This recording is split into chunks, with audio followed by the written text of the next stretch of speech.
দেশজুড়ে মোদি হাওয়া এখনো জোরালো, বলছে সাম্প্রতিক এক সমীক্ষার রেজাল্ট। কংগ্রেস ধীরে ধীরে তাদের হারানো জমি উদ্ধারের পথে এগোচ্ছে বলেও ইঙ্গিত দিয়েছে মার্কিন সংস্থার ওই সমীক্ষা। গত মে মাসে ভারতের গ্রাম শহরের নানা বয়সের মানুষের রাজনৈতিক পছন্দ অপছন্দ নিয়ে সমীক্ষা চালায় মার্কিন সংস্থা পিউ রিসার্চ সেন্টার। ফলাফল বলছে, সরকারের বয়স 2 বছর পেরোলেও মোটের ওপর জনসমর্থন ধরে রাখতে পেরেছেন নরেন্দ্র মোদী। 2015-এ 87% মানুষ জানান মোদীকে তারা পছন্দ করেন। এবার একই কথা বলেছেন 81% মানুষ। 65% মানুষ মনে করছেন মোদীর হাতে দেশ ভালো চলছে। 80% মানুষ মনে করছেন অর্থনীতি চলছে সঠিক পথে। 49% ভারতীয় মনে করছেন নরেন্দ্র মোদী সামাজিক সংহতি বজায় রাখতে সফল। 29% মানুষ বলছেন মোদীর আমলে বাড়ছে বিভেদ।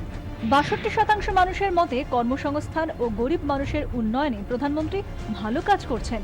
61% ভারতীয় মনে করছেন নরেন্দ্র মোদী সন্ত্রাস দমনে সফল। 59% মানুষ বলছেন দুর্নীতি দমনে তিনি ভালো কাজ করছেন। 2015-এ 87% মানুষ জানান বিজেপি তাঁদের পছন্দের দল। এবার একই কথা বলেছেন 80% মানুষ। মার্কিন সংস্থার সমীক্ষা ইঙ্গিত দিচ্ছে কিছুটা হলেও রাহুল গান্ধীর জনপ্রিয়তা বেড়েছে। 2013-এ 50% মানুষ জানান রাহুলকে তারা পছন্দ করেন। এবার একই কথা বলেছেন 63% মানুষ।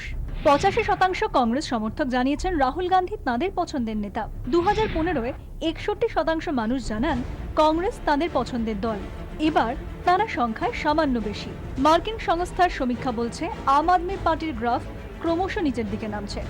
2015-এ 60% মানুষ জানান অরবিন্দ কেজরিওয়ালকে তারা পছন্দ করেন। এবার একই কথা বলেছেন 50% মানুষ। 2015-এ 58% মানুষ জানান আপ তাঁদের পছন্দের দল। এবার তারা নেমে এসেছেন 47%। মে মাসে সমীক্ষা চালানো হলেও সোমবার মার্কিন সংস্থাটি ফলাফল প্রকাশ করে। ব্যুরো রিপোর্ট, 24 ঘন্টা।